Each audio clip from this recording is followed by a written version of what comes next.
vanhu vanofanira kuandastenda kuti musiyano bedzi hatigone kusanganisa chikristu nechivanhu. Chikristu nechivanhu hazvisangane. Vanhu vanopokana nenhau iyi vanoti Jesu paakauya panyika akauya akasvikonwa chivanhu chemaJudha changa chiripo, zvaiitika tsika nemagariro avairarama vaidii changa chiri chivanhu chavo, akasvikonorarama muchivanhu chavo chemaJudha changa chiri chivanhu chavo. Saka neisu tichifanira kufuratira chedu kana Jesu akauya kuzorarama muchivanhu chemaJudha. Ndokurasika kwacho kusati andastenda. Ameno vanhu vanokwachidzidza nezvizvo ndiwanani. Yes. Kusaandastenda. Ndiana komanda Ibrahimu. Akarasika. Nana Bamaponga. Asi zvezvitani vanhu vaMwari varikuita sei vakutosvika. Vakarasika kana ndokurasika kwacho kwatiri kutaura. Kutorasika ikoko. Jesu haana kusvikonoita zvechivanhu. Zvinhu zvatiri kuona zviri kuitika ndo zviri kudiwa naMwari. You need to understand then kuti when we read the Bible after the flood, mvura yaNoah inonzi yakanaya. Anditika after the flood. Kwakuina Shem, Ham na Japhet. Anditika Shem, Ham, vana vaNoah, Shem, Ham na Japhet. Ham akazvara vana 4, Mizrim, Put, Cush na Canaan. Cush it means black. Munhu mutema wokutanga akazvarwa panyika pana akazvarwa naHam. Ham ndiye akazvara vana 4 ati Cush, Put, Mizrim, Put, Cush na Canaan. Pavana ava 3 va4 vazvarwa naHam pane munhu mutema anonzi Cush. Cush ndiye akazvara Nimrod. Nimrod anonzi ndiye akava mudzimba wokutanga. He was the first builder akavaka inonzi Tower of Babel. He was a black man. Ndo vakomana vakatanga kuvaka macities akanga ine matawa. Civilization iri pana Genesis chapter 11. Vanhu vatemawo. Kusvika Mwari anonzi akaunza confusion paTower of Babel. Ndobva vanzi vaitwe spread. Because vanga vasanzwisana pamalanguages. Vana ava vaHama ndo vakadzika vakaya kunoko. Kwanga kuzonzi Ethiopia later on, kwanga kunzi Egypt later on, vakaendera mberi necivilization. Ndokurunzi Africa today. Vanhu vakatobva paTower of Babel varasika. And through the case of God, and we see also vakaramba vachirasika. Then pane vana vaJaphet. Vana vaJaphet ndo vakabva vafamba vakaenda kuAsia. Vamwe vakadzika vakaenda to the east side. Pakasara vana vaShem. Vana vaShem vanonzi vakanogara makomo. Havana kuparticipate muzvivi zvaiitwa nevamwe vana ava vaJaphet nevaHam. Vana vaShem pakabva Shem, Apakisad, Shera, Aberi, Serugu, Reu, Nahori, Tera, Abraham. Because they were vana vanga vasina kuparticipate muzvivi zvaiitwa paTower of Babel. God chose them kuti varambe vaine light. True worship. Kuti Mwari wechokwadi anonamatwa sei. Abraham, Isaac, Jacob, takuwana 12 Israel. Ava kepchwa vaenda kuEgypt. Kuvaenda maoko ani evana vaHam vanga vakarasika. Kwai kwani vakudzidziswa idol worship. Vakuna vakasvika vanhu vaiva kutonamata mvura. River Nile was considered as a god.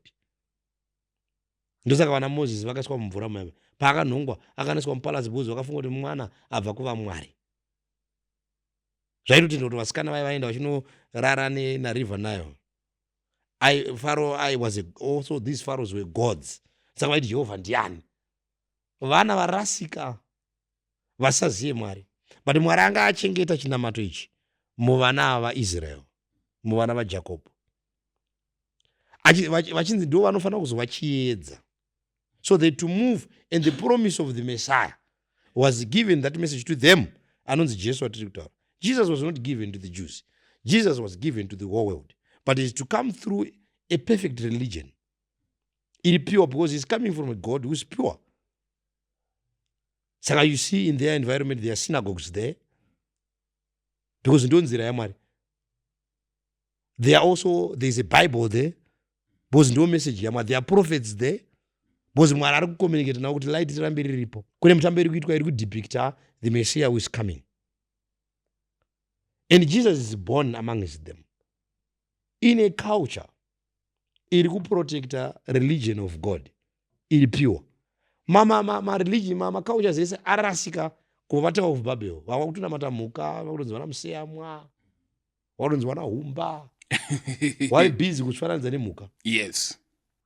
They've shortened themselves to become like animals. Vakaona mhuka kuti iwe ndo zvandirizvo. Akaona tsuro, akaona tsoko ichikwira kuti ndonzi makwira mitini. Ari kuzvifananidza nemhuka.